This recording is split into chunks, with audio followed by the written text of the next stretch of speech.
सुजनो न याति वैरम पर निरतो विनाश कालेपि छेदेपि चंदन तरु कुठारस्य मुखम सुरभि करोति। अहो विधिर वै बलवान बाधते बहुधा जनान।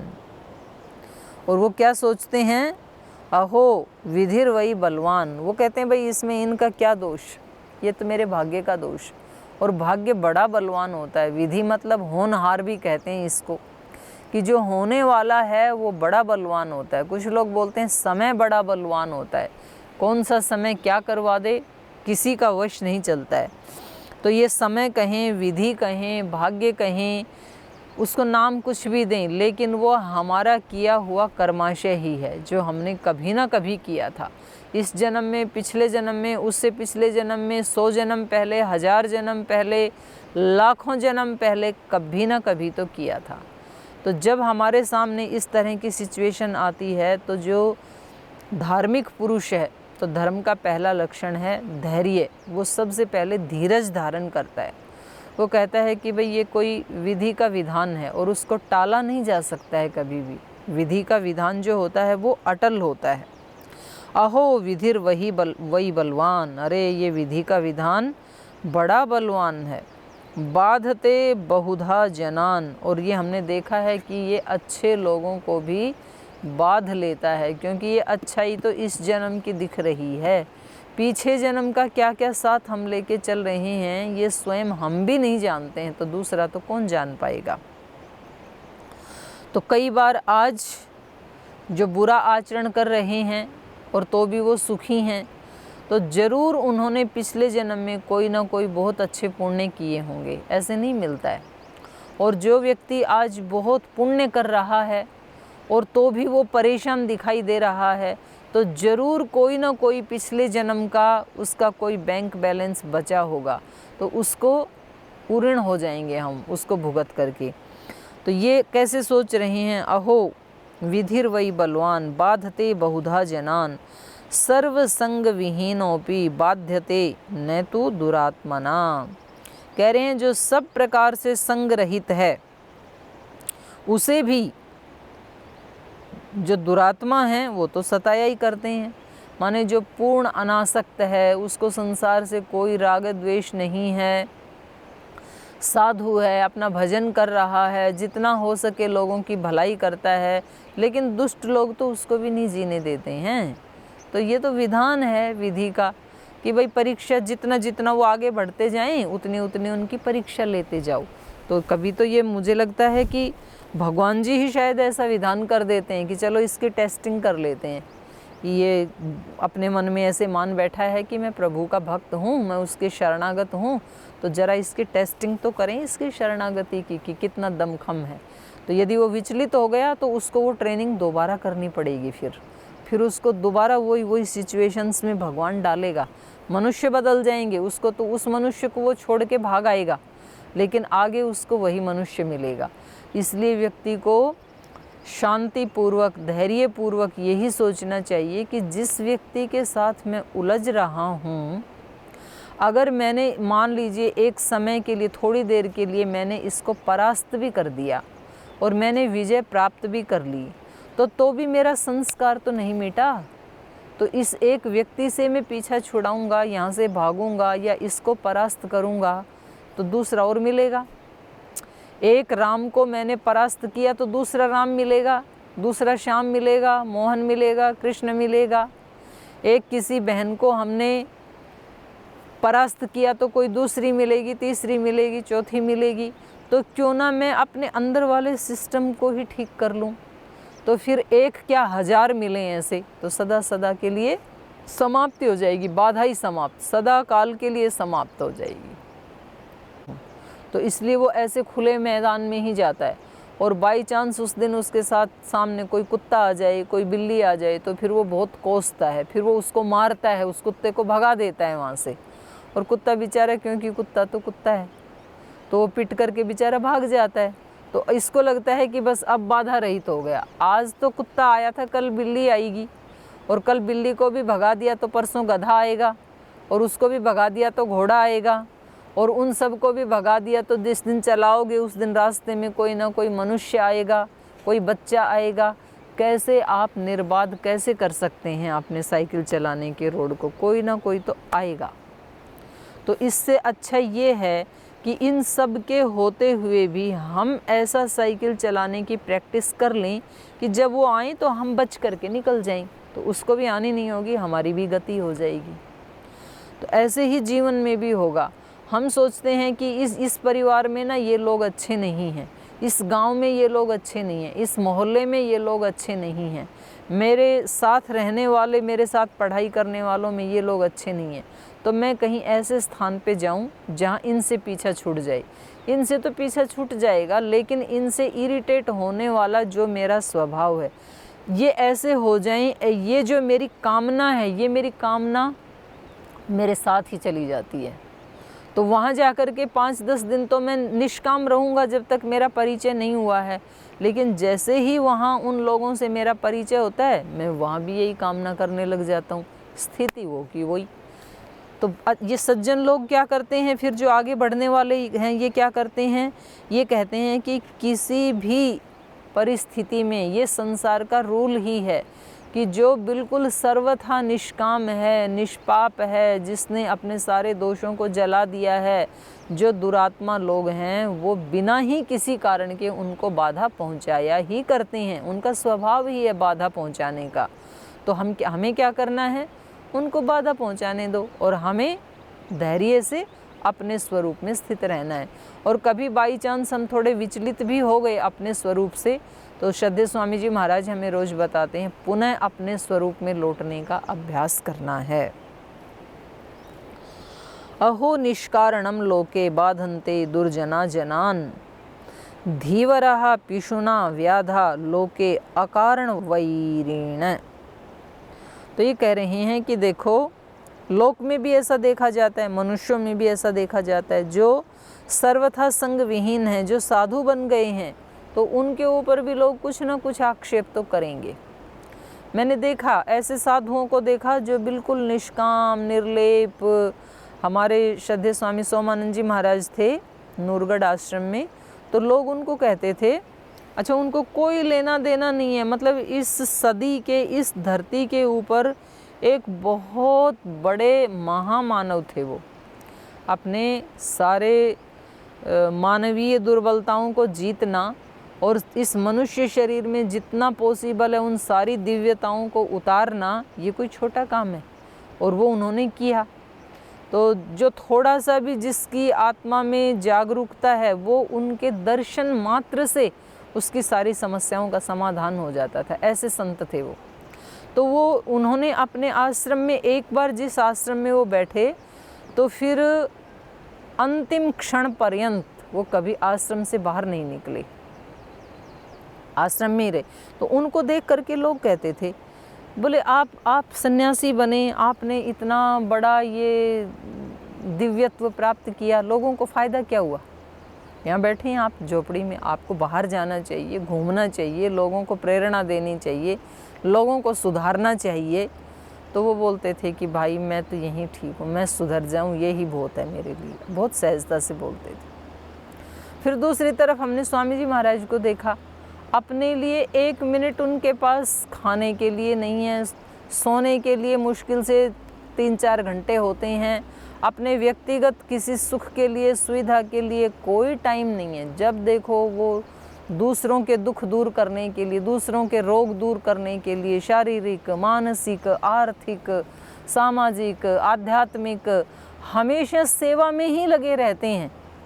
तो उनको लोग कहते हैं कि ये इतना सारा प्रपंच क्यों करते हैं, साधु हो गए तो शांति से बैठते क्यों नहीं है? तो ये संसार तो कहेगा, इसका काम है कहना।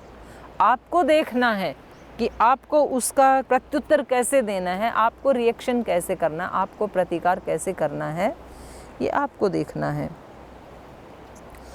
अहो विधिर वै बलवान बाधते बहुधा जनान, सर्वसंग विहीनेपि बाध्यते तु दुरात्मना। अहो निष्कारणम लोके बाधन्ते दुर्जना जनान, धीवरा पिशुना व्याधा लोके अकारण वैरिण। कह रहे हैं धीवर, धीवर मतलब मछुआरे। अब मछलियों ने, बेचारियों ने क्या बिगाड़ा है इनका, मछुआरों का? लेकिन तो भी वो उनके बैरी हैं। जाते हैं और उनको पकड़ के लाते हैं और उनको काट के खा जाते हैं या बेच देते हैं काटने वालों को। अब इनका नित्य वैर है, उन्होंने कुछ भी इनका बुरा नहीं किया। धीवरा, पिशुना, चुगलखोर, जो दूसरे की चुगली करते हैं। एक व्यक्ति ने उस दूसरे व्यक्ति का कुछ भी नहीं बिगाड़ा है तो भी उसकी चुगली करने में निरत रहते हैं, तो ये भी अकारण वैर है। और ना उनको कुछ उससे उपलब्धि होती है, ना उनको कोई पैसा मिलता है, ना कोई नौकरी मिलती है, तो भी वो पिशुनता करते ही रहते हैं। और व्याधा, अब जो जंगल के प्राणी हैं बेचारे, उन्होंने उस शिकारी का क्या बिगाड़ा है? उसके बाल बच्चों का कोई नुकसान नहीं किया है, उन्होंने उसकी कोई हानि नहीं की है, लेकिन तो भी वो जंगल में जाते हैं और मृग बेचारे आसानी से वहाँ घास खाते रहते हैं और उनको घास खाते खाते मार डालते हैं। तो कुछ लोग तो संसार में ऐसे मिलेंगे जो अकारण ही वैर करने वाले होंगे। जंगल में हम जाते हैं, कुछ ऐसी झाड़ियाँ होती हैं, अब हम वहाँ से निकल रहे हैं, वो ज़बरदस्ती हमारे दामन को पकड़ते हैं, फाड़ देते हैं। तो क्या करना है? कोई ऐसा उपाय करना है कि बच के निकलना है, उनको टच नहीं करना है, उनको दूर से ही प्रणाम करना है। अहो निष्कारणम लोके बाधन्ते दुर्जना जनान धीवरा पिशुना व्याधा लोके अकारण वैरीण। अहो बलवती माया मोहयति अखिलम जगत। कह रहे हैं ये जो संसार की जो माया है ना, ये बड़ी बलवती है। क्या क्या रूप धारण करके आती है, ये बड़ी बलवान है। अहो बलवती माया मोहयति अखिलम जगत, इसने संपूर्ण इस संसार को मोह रखा है। अखिल माने संपूर्ण, संपूर्ण जगत को इसने मोह रखा है। कैसे? पुत्र मित्र कलत्र आद्य, पुत्र के रूप में, मित्रों के रूप में, पत्नी के रूप में, ये जो तरह तरह के हमारे सामने प्रलोभन आते हैं ना, ये सब क्या हैं? सर्व दुखेन योज्यते, ये हमें सब प्रकार के दुखों से युक्त कर लेते हैं। कहीं ना कहीं व्यक्ति बंध ही जाता है, ये माया है। हम अपना घर परिवार संसार छोड़ करके आते हैं, अपने भाई बहन माता पिता उनको छोड़ करके आते हैं कि हमें तो केवल भगवान के मार्ग पर चलना है, भगवान की शरणागति में रहना है, हमें तो भगवान की सेवा करनी है, हमें इस संसार से लिप्त नहीं होना है। और जैसे ही हम आश्रम में आते हैं, कुछ भाइयों से प्रेम हो जाता है, बहनों को बहनों से प्रेम हो जाता है, किसी गुरुजनों से प्रेम हो जाता है, गुरुजनों को शिष्यों से प्रेम हो जाता है। कहीं ना कहीं तो माया बांध ही लेती है। तो इससे बचना बड़ा सावधानी का काम है, ये सहज नहीं है। और कभी कभी तो घर से ज़्यादा बांध लेती है। मैंने देखा कई आश्रमों में मुकदमे चल रहे हैं, और ये उन दो सन्यासियों के बीच में मुकदमे चल रहे हैं जो घर को छोड़ के आई थी। आश्रमों में कुछ बहनों में झगड़े चल रहे हैं, कुछ भाइयों में झगड़े चल रहे हैं। इसी बात पे झगड़े हो जाते हैं कि उसको तो पढ़ाने के लिए 10 घंटे का टाइम दिया जाता है और मेरी तो बहुत योग्यता है, मुझे पढ़ाने के लिए 1 घंटे का टाइम दिया जाता है। अब ये माया है, वरना तो कितने सौभाग्य की बात थी कि मुझे 9 घंटे साधना करने का टाइम मिल रहा है। तो हम उसको भी उल्टा ले लेते हैं कि नहीं, इससे फिर मेरी योग्यता का कैसे पता लगेगा। और जिसके 10 घंटे लगा देते हैं वो भी झगड़ा कर रहा है कि दूसरे को तो केवल 2 घंटे दे रखे हैं और मेरे को 10 घंटे पेल रखा है। तो ये किस किस रूप में माया व्यक्ति को भ्रमित करती है, इससे तो वो मायापति ही बचा सकता है, वरना तो कोई बचा नहीं सकता है। क्या क्या रूप लेकर के ये आती है। अहो बलवती माया मोहयति अखिलम जगत पुत्र मित्र कलत्राद्यै सर्व दुखेन योज्यते, सब दुखों के साथ जोड़ देती है ये माया। परद्रव्यापहारेण कलत्रम पोषितं च यत् अन्ते तत् सर्वमुत्सृज्य एक एव प्रयाति वै। परद्रव्यापहारेण, कह रहे हैं परद्रव्य का अपहरण करके, दूसरों के धन का अपहरण करने से, कलत्रम पोषितं च यत्, कलत्र माने पत्नी, जो पत्नी का पोषण किया जाता है व्यक्ति, पत्नी यहाँ पर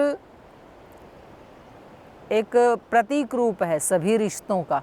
उसमें पत्नी भी आ जाती है, माता पिता भी आ जाते हैं, मित्र भी आ जाते हैं, बच्चे भी आ जाते हैं। तो इन सब को जो हम पोषित करने के लिए और हम दूसरों को दुख देते हैं, परद्रव्य अपहारेण, दूसरों से व्यक्ति छीनना चाहता है, उठाना चाहता है, उनको ला करके देना चाहता है। तो ये क्या, ये माया के कारण ही है। परद्रव्यापहारेण कलत्रम पोषितम च यत् अन्ते तत्सर्वम उत्सृज्य एक एव प्रयाति। कहने कितना भी उनको ला ला करके दे दो और कितना भी ये सोच लो कि हमने बहुत इकट्ठा कर लिया है, लेकिन अंतिम समय में वो सारा धन और वो सारे रिश्ते यहीं की यहीं छोड़ के अकेले यात्रा पे जाना पड़ेगा। और वो यात्रा किस देश की है, कहाँ जाना पड़ेगा, क्या क्या दंड भुगतना पड़ेगा, इस समय पता नहीं चलता है व्यक्ति को। और जिस समय सामना होता है, पता चलता है, तब उसके पास जीवन नहीं होता है, तब केवल पश्चाताप होता है आत्मा में। कुछ बिरले आत्माएं ऐसे होते हैं जो इस प्रकार के विचार से, इस प्रकार के भाव से फिर इन चीज़ों से ऊपर उठ जाते हैं। ऊपर उठने का मतलब ये नहीं है कि सब के सब घर छोड़ के भागें, पत्नी पुत्र मित्र कलत्र सबको छोड़ करके कहाँ भागेंगे आप जहाँ भागेंगे ये शरीर तो आपके साथ जाएगा। सारा संसार इसके अंदर बसा हुआ है, संसार बाहर नहीं बसा हुआ है। बाहर भी बसा हुआ है, बाहर से ज़्यादा संसार यहाँ बसा हुआ है। इसलिए यहाँ वाले को लेस करना है, यहाँ वाले को उससे निर्लिप्त होना है। यहाँ जो है, यहाँ केवल एक उसके साथ जुड़ के रहना है।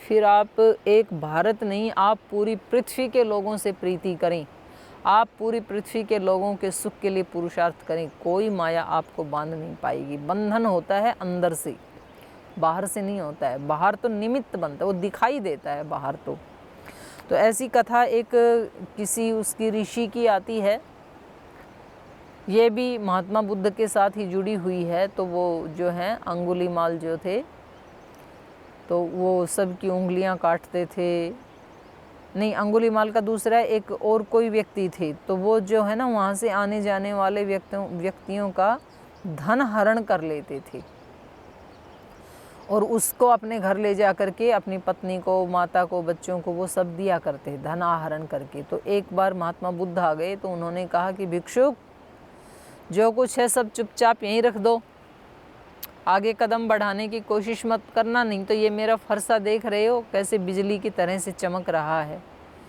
तो उन्होंने कहा ठीक है, मेरे पास सब कुछ जो है वो मैं यहाँ रखने के लिए तैयार हूँ, तुम लेने के लिए तैयार हो जाओ। तो उन्होंने कहा मैं लेने के लिए तैयार हूँ, फटाफट निकाल के बाहर रख दो। तो उन्होंने कहा मैं बिल्कुल पूरा का पूरा रखने के लिए तैयार हूँ, आप लेने के लिए तैयार हो जाओ। उन्होंने कहा बड़े दुष्ट मालूम पड़ते हो, आपको पता नहीं है किससे पाला पड़ा है, पहेलियाँ बुझा रहे हो, रखने के लिए तैयार हूँ, रखने के लिए तैयार हूँ ऐसा बोलते हो, रख नहीं रहे हो, अभी बताता हूँ। तो उसने जैसे ही नज़दीक जा कर के अपना फरसा ऐसे उठाया उनको काटने के लिए, तो महात्मा बुद्ध ने उसका हाथ पकड़ लिया। उन्होंने कहा कि ठीक है, फरसे से आप मेरे को काट लेना, लेकिन पहले मेरे एक प्रश्न का उत्तर देना पड़ेगा आपको। तो जो महात्मा बुद्ध की वाणी में धैर्य था, कोई डर नहीं था मृत्यु का, कोई भागने का इस तरह का कोई उनके अंदर दिखाई नहीं दे रहा था भाव, तो उस व्यक्ति के ऊपर भी, क्योंकि जिस व्यक्ति के अंदर साधना का तेज है तो उसका अपना एक प्रभाव होता है, तो वो अभिभूत तो हो गया वो डाकू। मतलब वो डाकू होते हुए भी ना कुछ उसमें सज्जनता के से लक्षण उभरने लगे उस समय, और डाकूता के जो असुरता के भाव थे वो अभिभूत होने लगे, वो मतलब पराजित होने लगे वो वाले भाव। तो उसकी वाणी सुन करके उन्होंने कहा पूछो क्या पूछना है। तो उन्होंने कहा ऐसा है, ये फरसा कितने साल से ये काम कर रहे हो। तो उन्होंने बताया तुझे क्या लेना देना है। बोले नहीं, मुझे लेना देना नहीं है, मैं वैसे ही पूछ रहा हूँ, तो मरने वाले की तो इच्छा पूरी कर ही देते हैं, तो मैं तो मरने वाला हूँ, आपके हाथों में हूँ। तो उन्होंने कहा कि लगभग 20-25 साल से यही काम कर रहा हूँ। क्यों कर रहे हो? बोले क्यों कर रहे हैं, तू तो साधु मालूम देता है, हमारे बीवी है, बच्चे हैं, माता पिता हैं, तो उनका पेट कैसे पालूँ, तो ये सब ले जा कर के उनको देता हूँ मैं। तो ये मेरा धर्म बनता है, मैं अपने बच्चों का पालन पोषण करूं। तो उन्होंने कहा ऐसा करो, ये फरसा यहीं रख जाओ और एक बार घर जा कर के अपने घर वालों से, बीवी बच्चों से, माता पिता से ये पूछ के आओ कि मैं जो रोज़ाना ये पाप करता हूँ तो आप भी तो खाते हो वो सब, उसी से अन्न जल, तो जब इसका दंड मिलेगा तो आप भी इसमें भागीदार बनेंगे कि नहीं बनेंगे। तो उसने कहा बड़े चालाक मालूम पड़ते हो कि ऐसे मीठी मीठी वाणी बोलूँगा और ये फरसा रख के चला जाएगा अपने घर पूछने, और मैं तब तक 9-2-11 हो जाऊँगा।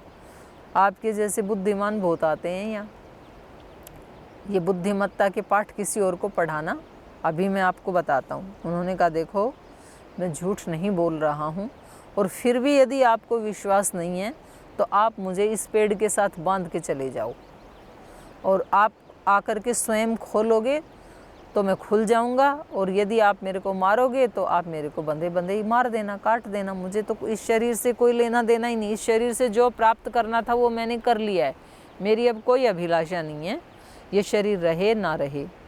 तो उसके ऊपर प्रभाव पड़ा। उसने कहा अच्छा तो ठीक है, चलो ये बात मेरे को जमती है। उनको टाइट से रस्से से बांध दिया, उनके हाथों को भी, पैरों को भी, पूरे शरीर को पेड़ के साथ बांध दिया। फिर अपने घर जा कर के पूछा कि क्या आप भी भागीदार बनेंगे क्या? वो क्या ये फालतू की बातें करते हो, कौन किसके साथ पाला पड़ गया आज? तो बोले पाले की बात नहीं है, तुम बताओ मेरे को अंदर से ये हो रहा है कि तुम इसलिए मेरा साथ दोगे कि नहीं, एक दिन तो मुझे भी मरना ही पड़ेगा। तो उन्होंने तो झिड़क दिया, बोले क्या फालतू की बातें मत करो, आप धन लाओ, क्या लाए हो आज, एक कौड़ी तो लाए नहीं, और ऊपर से हमारे से सन्यासियों जैसी बातें पूछ रहे हो। उन्होंने कहा धन तो मैं रोज़ लाता हूँ, लेकिन आज जो लेके आई उसका उत्तर तुम्हें देना पड़ेगा। तो ऐसे तू मैं करते करते और पति पत्नी में पहले तो झगड़ा हुआ, और बोले अभी अगर तूने 2 घंटे के अंदर ये इतना पैसा नहीं लाया जिससे मेरे कपड़े और मेरा भोजन आना है, तो फिर मैं बताती हूँ तेरे को मैं क्या करूँगी। बड़े पाठ पढ़ के आया है वैराग्य के, तो उसमें झगड़ा हो गया। फिर माता जी के पास गया कि माँ तू बता। बोले बेटा देखो तेरा कर्तव्य है ये, हमें नहीं पता तू चोरी का माल लाता है कि लूट का लाता है कि पुरुषार्थ का लाता है, तेरा धर्म है हमारा पेट पालना, तू किस रीति से लाता है उसका जिम्मेदार केवल बेटा तू है, हम नहीं है, हम तो खाते हैं जो तू लाता है। तो तब उसकी आंखें खुल गई, अरे ये तो मैंने तो बड़ा अपने पापों का पहाड़ खड़ा कर लिया, ये तो सारे चले जाएंगे मेरे को छोड़ के, तो ये तो मुझे ही भुगतना पड़ेगा। तो वो वापस गया, बोले ठीक है। वापस जाके वो साधु वहीं वैसे ही ध्यान मग्न महात्मा बुद्ध और वैसे ही शांत भाव से वो जाके उनके पैरों में गिर गया। बोले आज तो आपने मेरी आंखें खोल दी। तो बोले तू अब मेरे को भी तो खोल दे, मेरे को पेड़ से बांध रखा है। तो उनको खोला और बोले ये फरसा जो है ये मैं इसको फेंकता हूँ और आज से मुझे अपने चरण शरण में ले लो। मैंने संसार के स्वरूप को देख लिया है, जिनके लिए मैं रात दिन क्या क्या पाप नहीं किए। तो एक वो श्रद्धेय स्वामी सोमानंद जी महाराज एक भजन सुनाया करते, जिनको अपना कहता था, जिनकी भली बुरी सहता था, उन सब ने किया किनारा, जब मेरी नाव भंवर में आई। जीवन को मिला सहारा, जब मेरी कुछ नहीं पार बसाई। तूने पापी पार उतारे, अब मैं आया तेरे द्वारे। अब दिए परण ज्यों तार, नाथ ऐसी तेरी करुणाई। अब डूब मरण के डर से, पतवार छूट गई कर से। इस भवसागर में करुणा कर, तेरे बिन कौन सहाई। जीवन को मिला सहारा, जब मेरी कुछ नहीं पार बसाई। तो जब व्यक्ति सब तरफ से अपने आप को असमर्थ महसूस करता है कि भाई ये तो कोई किसी का नहीं है, ये तो अकेला पड़ गया, तो उस समय फिर उसका सहारा मिलता है हमें। तो जब हमारी कोई भी पार मतलब कोई वश नहीं चलता है व्यक्ति, क्योंकि जब तक व्यक्ति में अहंकार होता है तो वो कहता है मैं कोई ना कोई रास्ता तो खोज ही लूँगा। लेकिन जिस दिन 100% उसका अभिमान चूर हो जाता है कि अब मैं नहीं कर सकता हूँ कुछ भी, उसी समय वो हस्तक्षेप करता है। द्रौपदी बहुत अपने बलवान पतियों को पुकारती रही, हे गांडीवधारी अर्जुन, कहाँ गया आपका बल? आज आपकी पत्नी के ऊपर ये संकट आया है, उसका चीर हरण किया जा रहा है। हे गदाधारी भीम, आपकी गदा से तो सारा संसार कांपता था, आज आपकी पत्नी कितनी विवश है, कितनी बुरी परिस्थिति में फंसी है, कुछ तो करो। तुम गर्दन झुकाए बैठे हो। नकुल, सहदेव, युधिष्ठिर सबको पुकारती रही। भीष्म पितामह, आप तो साक्षात धर्म के अवतार हैं, कुछ तो बोलो, क्यों गर्दन झुका रखी है? आपकी कुल वधू का इज्जत उतारी जा रही है इतने पुरुषों के बीच में। ऐसे तो कोई सामान्य स्त्री की भी इज्जत लुटते हुए नहीं देख सकते हैं आप जैसे महापुरुष, कैसे मौन बैठे? सबकी तरफ हाथ जोड़ जोड़ कर रोती रही, लेकिन सब ने गर्दनें झुका ली, क्योंकि विधि का विधान बड़ा बलवान होता है। जब वो सब तरफ से पराजित हो गई तो उसने आंखें बंद करके और ऊपर हाथ करके, दोनों हाथ जोड़ करके उसने पुकारना शुरू किया भगवान को कि अब आपके सिवाय और कोई संबल नहीं है। तो कहते हैं कि फिर उसी समय यही पता नहीं लग रहा था कि उस साड़ी के अंदर नारी है या उस नारी के अंदर साड़ी है, क्योंकि साड़ी ख़त्म ही नहीं हो रही है। ऐसा चमत्कार हुआ, उसकी लाज बचाई भगवान ने। तो भगवान हस्तक्षेप तब ही करते हैं जब हमारे सब तरफ के सांसारिक सहारे टूट जाते हैं, छूट जाते हैं, और हम अपने आप को विशुद्ध रूप से भगवान के शरणागत महसूस करते हैं। तो इन्होंने भी यही कहा कि परद्रव्य अपहारेण कलत्रम पोषितम च यत् अन्ते तत्सर्वमुत्सृज्य एक एव प्रयाति वै मम माता मम पिता मम भार्या मम आत्मजा मम इदम इति जंतूनां ममता बाधते वृथा। ये मेरी माँ है, ये मेरे पिता हैं, ये पत्नी हैं, ये बेटे बेटियां हैं, ये मेरा है, ये मेरे प्राणी हैं, ये मेरे पशु हैं, ये मेरा धन है। ये जो ममता है, ममता मतलब मेरेपन का भाव, जिनको मैं मेरा मेरा कह रहा हूँ, ये मेरेपन का भाव ही इन सब प्राणियों को व्यर्थ में बांध कर रखता है। यावद अर्पयति द्रव्यम तावद भवति बांधवः अर्जितं तु धनं सर्वे भुंजते बांधवा सदा दुःखम एकतमो मूढ़ः तत्पाप फलम अश्नुते। यावत अर्पयति द्रव्यम, जब तक उनको धन दे रहे हो ना, तावद भवति बांधव, तब तक वो आपके भाई बंधु हैं। अर्जितम तु धनम सर्वे, वो सारा धन आपसे छीन लेंगे। भुंजनते बांधवा सदा, और खुद खाएंगे, आपसे छीनेंगे और खुद खाएंगे। दुखम एक तमो मूढ़ः, करें अरे मूर्ख, दुखम एक तमो, अकेला ही जो दुख आएगा ना तो तुझे अकेले उसका फल चखना पड़ेगा। दुखम एक तमो मूढ़ तत्पाप फलम अश्नुते, बाकी के फल तो सब बांट के खाएंगे, बांट के भी नहीं, छीन के खाएंगे तेरे से, लेकिन एक फल ऐसा है जो तुझे अकेले खाना पड़ेगा, और वो फल है पाप का फल। तो ये एक सत्यता हमारे सामने रखी जा रही है। तो इसको रख करके फिर व्यक्ति भगवत शरणागति में आता है, और भगवत शरणागति के लिए रामायण जैसे किसी महाग्रंथ की शरण लेता है, किसी महामानव की शरण लेता है। तो इस प्रकार से फिर वो अपने जीवन को एक एक कदम आगे बढ़ाता हुआ, निश्चित रूप से अगर उसकी अभीप्सा सच्ची है तो वो कहीं भी रहता हुआ, कोई भी काम करता हुआ, मैं बार बार कह रही हूँ, वो घर में रहता हुआ, छोटा काम करता हुआ, बड़ा काम करता हुआ, पुरुष है, स्त्री है, गरीब है, धनवान है, हर कोई व्यक्ति उस प्रभु की कृपा का हकदार है, क्योंकि हम सब उसके बच्चे हैं, वो हमारा माता पिता है। तो आइए हम उस प्रभु की ही शरणागति में रहते हुए और उसी की शरणागति का संकल्प लेते हुए आज पूरे दिन ईश्वर प्रणिधान की स्थिति में रहने का संकल्प लें। और पाठ को आप आज यहीं विराम देते हैं, शेष चर्चा कल करेंगे।